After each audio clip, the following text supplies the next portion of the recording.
All right, welcome back to Tampa Bay Cop Talk, and we are again previewing the upcoming match for Liverpool, which is Chelsea, of course. First, we probably should have a little bit of a Thiago Friday celebration. Thiago Alcantara. Oh, he came to life. He's back. So if you are unawares, we are recording this on Thiago Friday, which turned into £60 million Friday, which actually ends up being £5 million Friday, and we'll break it all down for you. But yeah, Thiago signs, Diogo Jota signs. Apparently, we're in talks for center back. If you were FSG out but a week ago, you're in shambles now. I don't know what you know what to think. But yeah, reactions from around the board. David, how you feeling? If you're FSG out, you're kind of like Homer Simpson meme, right? Yeah, right. Exactly. Oh man, I'm just glad it's done. Like, we all know what the kind of player he is, and of course, everybody wants him. So it's not like a matter of, oh, should we get him? Of course we should. I'd love to get him, but it's not always like these things are just done. And this gets back to what we were talking about on the previous show about, folks, there was a month left in the window. Chill. And sure enough, it gets done like 2 weeks later. So, man, I can't believe just all this is happening in one day. I mean, I was just happy yesterday when the news broke that it was definitely going to get done. And then today, there's all the photos, the videos, and everything. I was just like, oh, thank God, this is done. I can stop hearing about Thiago, and I can just watch him play now. So, yeah, what a day. Thiago Friday. Make it a national holiday. International holiday. Well, yeah, make it a holiday in Liverpool. Intergalactic holiday. How about that? September 18th every year. Day off work. How are you feeling today, Andrew? Well, I think I erased my therapist's number from my speed dial. I think I'm good. I don't need it. I'm good. Everything's fine. Everything's fine in the world. I've been vocal on the podcast about how, we're not going to sign anyone, and I'm freaking out about it, and Messi's coming, and now Bale is coming, so that brings me another set of nerves. But damn all that. We got this big, beautiful man behind us. We got Thiago. We got this Portuguese dude from Wolves. He's going to bite some people. Wolf pack it up. And I don't even know what I'm saying. That's the beauty of it. It's Friday. We spent $5. Like, we're good, bro. Yeah. I was like, you're nervous about Bale? He'll be injured like 3 games in. The guy hasn't played more than 20 minutes in a game in like 6 years. I know. More. I don't even know why I'm nervous, but that doesn't make any sense. They're going to be like maybe 4th. We'll be fine.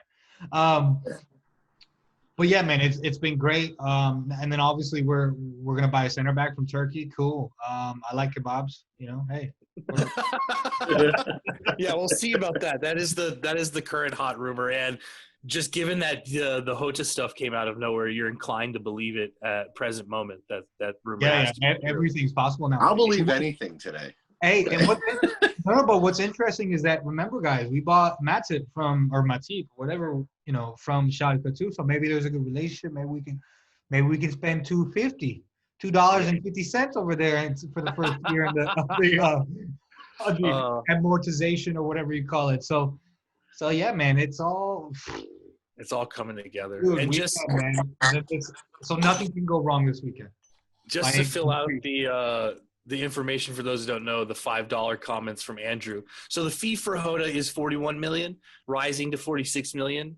And the Thiago fee was $25 million, I believe I saw. But the thing about both of those deals is basically Wolves considered the first payment to be the transfer of Keanu Hoover. So we're not paying anything for Diogo Jota this year. That'll be paid over, I think, the next 3 seasons, the rest of the fee. I think we knock off like 12 or 13 million this year with the Hoover transfer. And then with the Thiago deal, we only pay 5 million up front, and we pay the rest of it over the next 4 years in £5 million installments. So basically, even though we've signed 60 million worth of footballer today, we've only paid 5 million to do it. And I think we all, once again, have to give praise to the almighty Michael Edwards, who was here before God himself and before the Big Bang, and is probably the one that created the universe because he is an absolute magician in the transfer market, and he's done it again. £5 million to get 2 players that we need. excited to see Thiago, and some of the stats you see from Jota mimic what Mane was doing when he was at Southampton, and we've obviously seen what Klopp's been able to do with that type of player. So it's a beautiful Friday. And it's made even better by the fact that upcoming this weekend is one of those matches that gets your blood going, gets your heart pumping.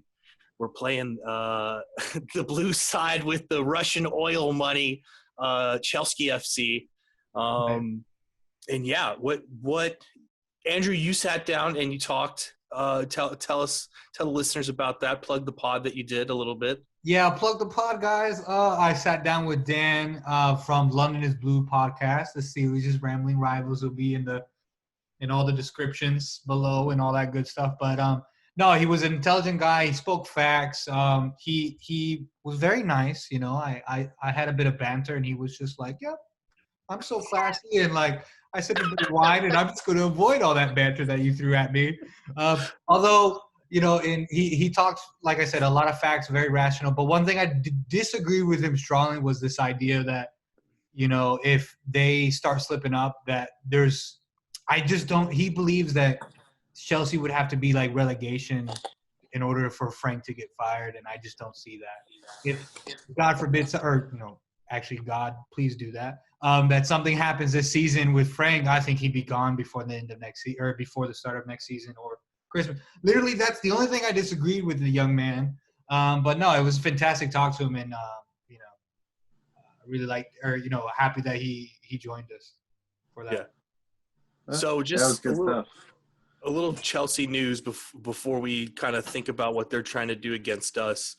Ziyech, Pulisic, Thiago Silva, all out. Thiago Silva is the only one that has a possible chance, but Frank Lampard said today that he doesn't think he has enough time to make it for the squad against us, which is a big boost because they bought Thiago Silva to bolster their back line and to give them a bit of maturity back there. And to be honest, Pulisic is the only reason they finished fourth last season. So it's promising for us. And Ziyech is a playmaker. So it's nice not to have him. Plus, it forces Kai Havertz to have to play out on the wing as he did last game against Brighton. And even though they won 3-1, you know, Kai Havertz didn't come waltzing into the Premier League. But, yeah, what are you expecting from Chelsea this weekend, David? I think it's going to be a pretty similar lineup to like what you would have seen last year. Of course, Werner will be in it. That'll be the big difference. I didn't watch their first game, so it's hard to say. Well, so I'm like trying to even remember everyone that they got. It was Ziyech, Werner, and who was the other kid? Kai Havertz. Yeah, Kai Havertz. Yeah, so maybe he's in the lineup. Also Ben Chilwell is hurt, so he doesn't make his debut yet for Chelsea. So I mean, it's basically going to be the team we played. The night we won, the night we lifted the trophy. Right? Yeah. That's basically what you're going to get, minus Willian, which was, you know, a big part of what they did at the time. So without Pulisic in there, I mean, it's actually kind of a weakened Chelsea side when you really think about it. So I don't expect too much from them in terms of like really, they're going to score goals probably. They'll get a goal or two. But I just think they're pretty rough at the back still. They did not address the biggest concern for them, in my opinion, in the offseason. And the two guys that they got to try to address it are not even going to be playing in the game. So, yeah, I'm expecting us to score some goals. That's I mean, they'll be all right going forward and everything because they still have Conte and they still have, you know, some really good players in the attacking half. But I expect us to win. So, Andrew, you probably are the one with the most inside information on Chelsea, given that you did just do that interview. So what are you expecting? So, much like you've already mentioned that, they have some injuries. So according to my guest, Dan, our guest, Dan, he thinks that Alonso will play as left back because he thinks that his height would be good against Van Dijk and our set piece prowess. Good luck with that. But Van Dijk is a monster of a man. But anyway, no, I did watch Brighton for the most part. Obviously, that paywall with NBC, not too happy about that. However, they look kind of awful in that game, especially in the first half. It reminded me much of Arsenal, kind of like sit they were dominated in particularly like their right back, Brighton's right back got a sniff of the game, and you know what I mean, against Alonso. So yeah, Trent and Salah, yeah, good luck with that side. I see them playing on the counter, and I that makes me worried a little bit, because if they play anything with the discipline that Arsenal showed us in the last 6 months, because they've beaten us twice, right? It makes me worried, because obviously, although we're away from home and there is no crowd, so you theoretically, like, home field advantage is not a thing anymore. It's still, for my anxiety, it still worries me. But no, damn that. Thiago's gonna be on the bench. He's gonna come on, chip over Salah, 90th minute winner, done. Like, Yeah. I'm kidding, but no. As we'll get to score predictions later, but that only worries me that it maybe Frank has something up his sleeve in terms of defense and whatnot. But at the same time, I don't see them playing. And also, Havertz didn't look playing him on the right. I think long term he's probably more suited to like a number 10. So, but Werner, wow, he looks a player. Whoever starts, Gomez or Matip, like, that's an argument for another day. But they're going to be on their toes. I mean, obviously Van Dijk can, put that shit on cruise control. He'll keep up with Werner. He'll be fine. But I worry about the others. So yeah, short story. I'm worried, but I think we'll be all right. But Yeah. The thing to keep in mind is that Klopp has successfully implanted himself into Frank Lampard's head. Oh, so yes, you're right. I forgot about that. We are the champions, which comes with its own level of expectations going into every match. Everyone wants our scalp.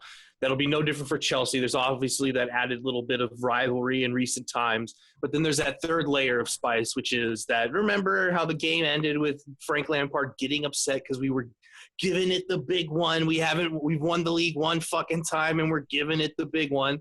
And also Klopp has gotten into Frank's head over the whole transfer fee situation. Frank Lampard's been spending a bit of his time in the pre-match press conferences having to justify his transfer fees, talking about Liverpool's transfer fees for some of our players. So I think Klopp has gotten in his head a little bit. Does that lend itself to Frank Lampard maybe overthinking it tactically? Does he try to come out and go for it because he wants blood? Does he sit back and defend? Does he open himself up to the counterattack? There's that added layer of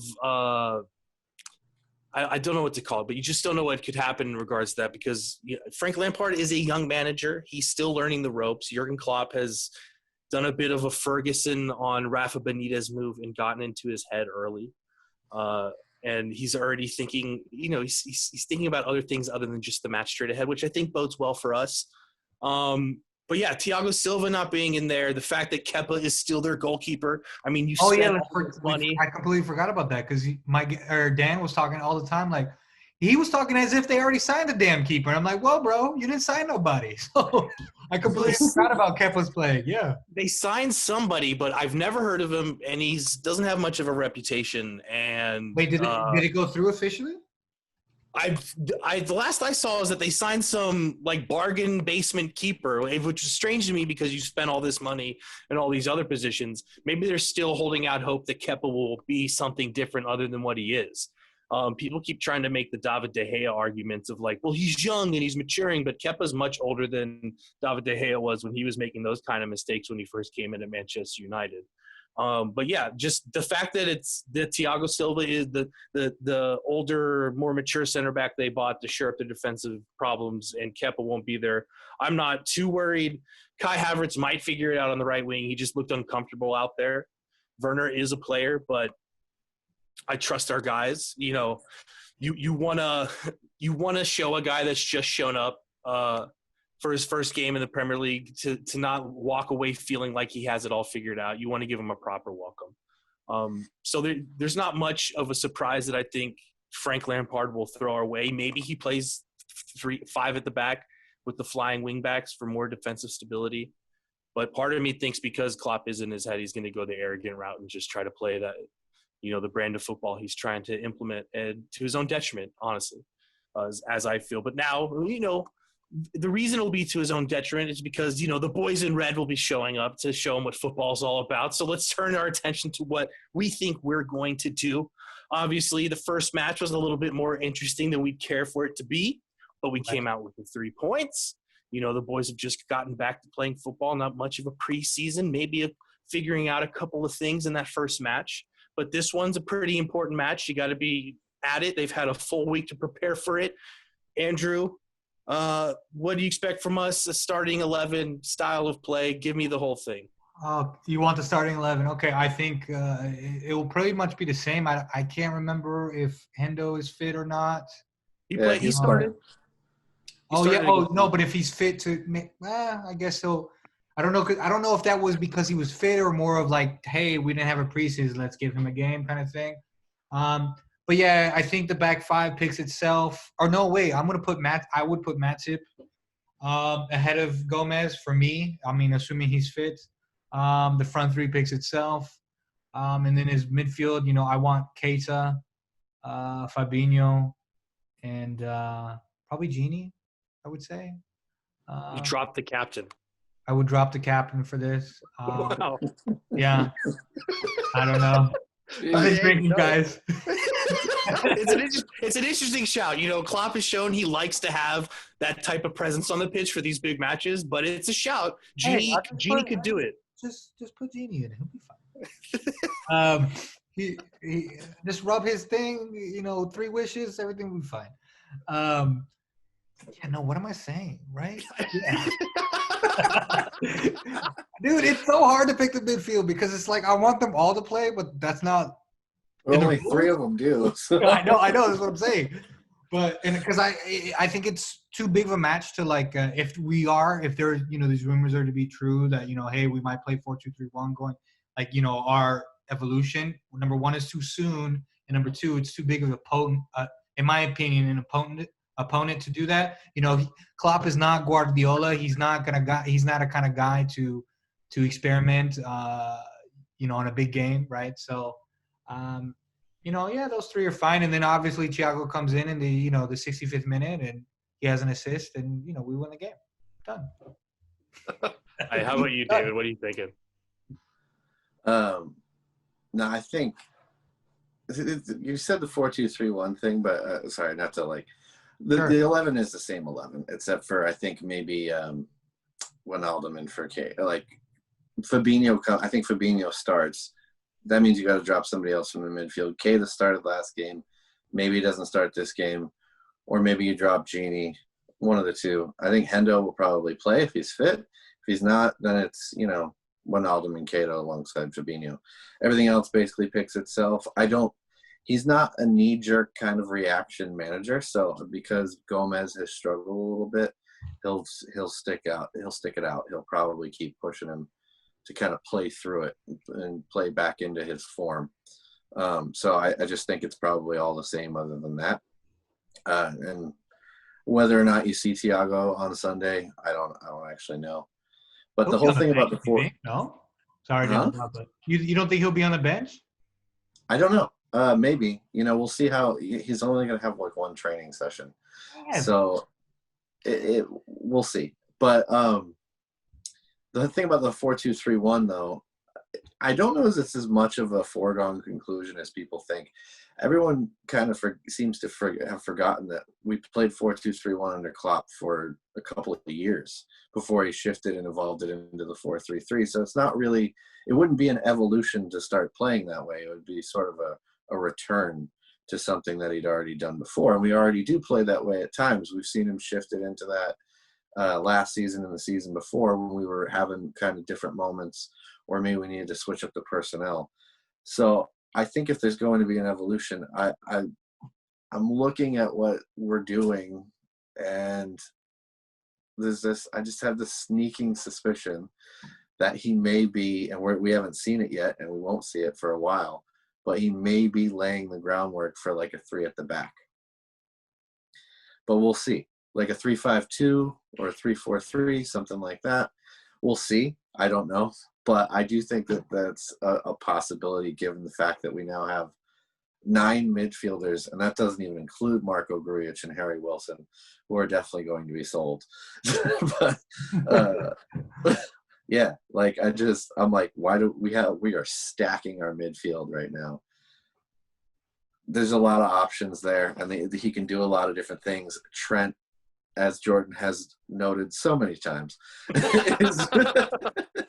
is really more of a midfielder, and Robbo likes to get forward so much, and it would be good to kind of play them as full-blown wing backs and have an anchor 3 at the back, and then you kind of experiment with everything else in the midfield.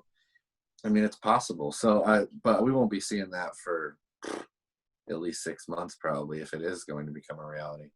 So right now it's 4-3-3, and it kind of picks itself. Yeah, I think for the midfield, which is really at this point the only thing we're really discussing, there is a shout from Matip comes in for Gomez. People are 50-50 on Gomez's performance from Leeds. Half of the people are like, oh, he was shite. And then the other half were like, oh, he turned it around. And in the second half, he did really well. I don't know where Klopp's at with it. He might be at the point where he's like, you lost your spot. Matip, you come in, you play. He played last year, started at Chelsea. He's class. He's done the job. When he's come in and played for us, it might be the case that I don't even know the last time Matip started in a match that Liverpool lost. I don't think he was playing during the Watford thing, or subsequently much after the lockdown. So he would be a shout to go in. But the midfield, what you want is if Frank Lampard's going to play 5 at the back, that means he's going to be shorter in the midfield. You want people that can dominate the space, that can press really well, that can win back the ball. So you're probably looking at Henderson, Wijnaldum, and Fabinho. That would be, in my opinion, the best midfield to play against Chelsea. And then, if Chilwell isn't healthy and it's Alonso down that left wing, they signed Chilwell for a reason. They obviously don't have faith in Alonso. I have a lot of faith in Mo Salah and Trent going head-to-head up against him. And honestly, I kind of expect us to lay down a marker early if we are to attack the league. I expect us to do the business against Chelsea. No formational experimentation to be had just yet. I think most of the formation experimenting is going to come with the B squad, because I think there is, and we'll probably have to have this discussion on the next episode, the bigger episode that we have. Our B squad is really, really good, and you probably just want to play those 11 players in the system that best suits them so they can win matches, as opposed to trying to force them to play necessarily what the first team is playing, which I think is where we've seen a lot of struggles with their backup team, is when they come in, they're shoehorned into these positions and roles that they can't necessarily fill. So I think we'll construct a second system, a B squad system, and that's where most of the experimentation will go. But it won't be in this match. And so, prediction times, what do you think is going to happen? Let's go to David first. Give me your score prediction. I think it'll be a pretty open game, so I'm going to go with 4-2 to the Reds. Oh, wow. They are a good attacking team. They know how to score goals. They have options off the bench when it comes to the attack. So they'll string together good play. They will present a threat at different times throughout the match. So I'm going to go ahead. We've been having a little bit of a defensive problem lately. It's not that there's not class back there. It's just, form is not the greatest at the moment. You got to play through it. So I think we'll give up a couple goals, but I also think that they're terrible at the back, and they still have Kepa between the sticks. And our attack is very sharp. We're great on set pieces. We're going to score at least 3. That's what I'm going to say. Right, Andrew, what is your prediction? I mean, I'm in two minds about it. I think it's either 4-1 or it's 3-2. Obviously for the men in red, I just can't decide if Chelsea shows up or not, and whether Alisson makes gravity-defying saves or whatever. But yeah, I think it's going to be an open match, and I'm going to be screaming and yelling. It's going to be fantastic. It's probably going to be really great for my blood pressure, but I'm looking forward to it. I'll have to make a doc appointment next week and shit. For the Leeds match, I said I think it'll be a lot like Norwich in the opener last season, and I called 4-2 and it was 4-3. I think this one will be a lot like last year's Stamford Bridge match. They have a lot of new players that are betting in. They have a lot of new players that have never played together, and especially have never played together against this Liverpool side, which a lot of people around in world football who have played it have cited it as being one of the tougher sides to play against. They have had a week to prepare, but you played Brighton. You didn't have a proper baptism into what the Premier League's like. Kai Havertz, Timo Werner, the rest of them, whoever they may be. And so I expect it to be a lot like last year's match. But, I learned my lesson from doing that last week, and so I'm going to give each side one more goal from last year, and it'll be 3-1 Liverpool. And Timo Werner will probably score to my chagrin, but yeah, that'll be it. And Trent Alexander-Arnold will have a free kick goal, and it'll be just as spectacular as last year's. And that's how I feel. And so before we close out, I guess the last thing we need to predict in regards to this match, and we've kind of touched on it before, is Thiago sighting, yes or no? And if yes, when? Andrew. I mean, I would love for him to make a substitution in the 65th minute. We're up 4-0 or some dumb shit like that. But for whatever reason, I feel like Klopp doesn't make substitutions in the 65th minute, so that won't happen. I think give him a cameo at on minute 78 or 75, so we can all do, and then we can all get shots in the bar or something like that. When he comes on, like we'll have to talk to the bartender beforehand, but we'll have to sort something out. But yeah. Number 6 on the pitch, or I don't know, whatever. I'm not whatever. That's hard. Names are hard. Whatever. I'm drinking rum right now. If Jurgen Klopp listens to this podcast, you'd like him to know, please sub on Thiago for the shots and only for the shots. Not for anything else important. I mean, how about you, David? I think you've already led on that, what you think. But Thiago signing, yes or no? Maybe. I think we'd have to be up, 3-4-0.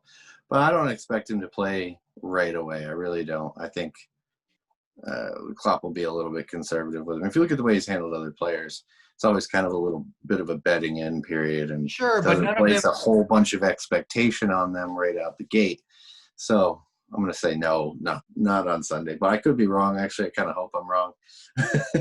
But I mean, but that argument's true. But all the other players were never, already cut diamonds, right? They were gems, right? So this is a big, beautiful diamond at the store that you buy for the wife. This is not the plant tomatoes that you grow. You know what I'm saying? This tomato's been grown. To support Andrew's theory, there is only one other player, because I saw a comment today about the Thiago transfer. In my adult life, I don't think Liverpool have ever signed, and they mentioned this on I think the Anfield Wrap too. I don't think Liverpool have ever signed a player that is like complete and at the peak of their powers and like definitively world class at the moment they signed. And then when I thought about it, I was like, except actually, I think there was one other player that was like that. And his name is Virgil Van Dijk, because I think when we signed him, everyone agreed in world football, no, this guy's the complete product. And he did start immediately in the next game. With that header. Oh my God. But slightly different situation. We had a pressing need for a center back. We don't have a pressing need for a midfielder at the moment. And also Everton are shit, so it wasn't much of a risk to start him anyways. And look, if you're going to start a new player and bet him into a game, an FA Cup game's not a bad one. Yeah, especially because Klopp has shown he doesn't really care about that competition anyways. Unless it's to embarrass Everton. Chelsea away in the league. Yeah. The FA Cup merely exists for Jurgen Klopp to embarrass Everton with some players scoring a goal. Curtis Jones, Virgil van Dijk. That's the only point of the FA Cup.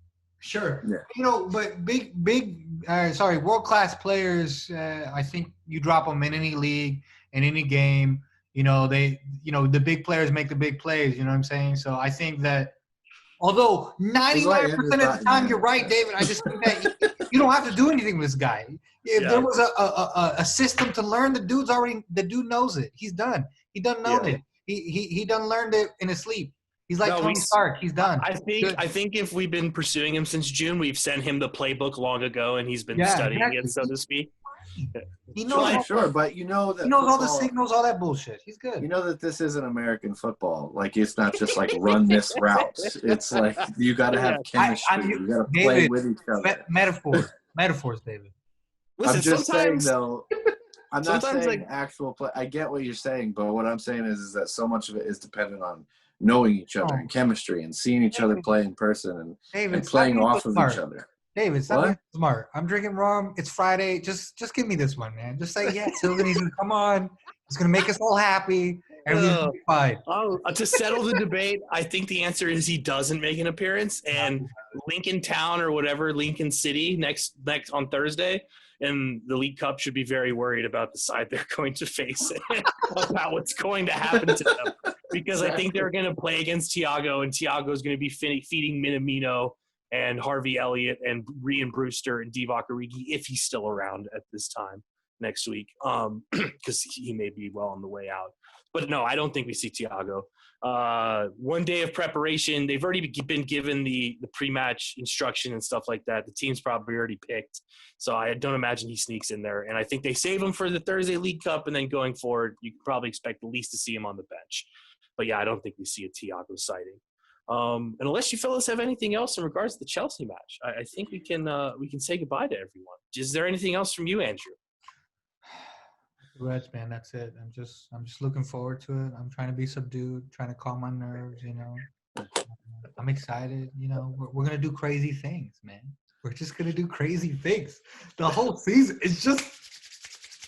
I love it. I'm going to Vegas, baby. I'm going to Vegas. Huh? What? Last week he was in like a gray room, Dude. wearing like a wife beater, just drinking and crying. Yeah. Dude, like everything's. He's inspired. Hey, to be fair, though, I'm not, an FSG out fan or nothing. It's just, I have anxiety. That's all. And now all that shit's gone away. We're all good. Everything's good. All good. TGITF. Thank God it's Thiago Friday. Yes. Are we gonna play ourselves out with the song at least? Oh! Let me get it. I've tried to pull it up on this computer, but the speakers on this computer are blown. Then I look for it on YouTube. Ladies and gentlemen, until next time, it has been Tampa Bay Cop Talk. Chelsea versus Liverpool, 11:30 a.m. Sunday Central Time or Eastern Standard Time. Up the Reds.